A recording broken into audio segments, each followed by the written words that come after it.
పెద్ద impact create చేస్తున్న Shaurya, request on to stage please.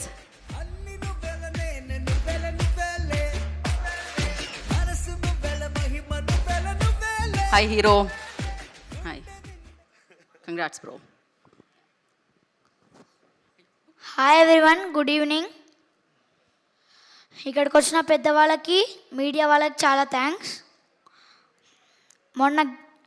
మొన్న బైకర్ గ్లిమ్స్కి చాలా రెస్పాన్స్ వచ్చింది. ఇప్పుడు ట్రైలర్కి డబల్ రెస్పాన్స్ వచ్చింది.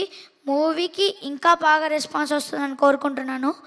మొన్న శర్వా అన్న చెప్పిండే అయింది, బంపర్ బ్లాక్ బస్టర్ కొడతా అన్నాడు, అది అయిపోయింది. యువరాజ్ అన్న థ్యాంక్ యూ, నన్ను బాగా చూపిస్తున్నందుకు. ఇంకా అందరినీ, అభిలాష్ అన్నకు కూడా థ్యాంక్ యూ. వీళ్ళ నలుగురితో నాకు యాక్ట్ చేయడానికి చాలా గౌరవంగా ఉంది, చాలా హ్యాపీగా కూడా ఉంది. అంటే నలుగురు అంటే శర్వన్న, మాలిక అక్క, రాజశేఖర్ తాత, ఇంకా బ్రహ్మజంకుల్.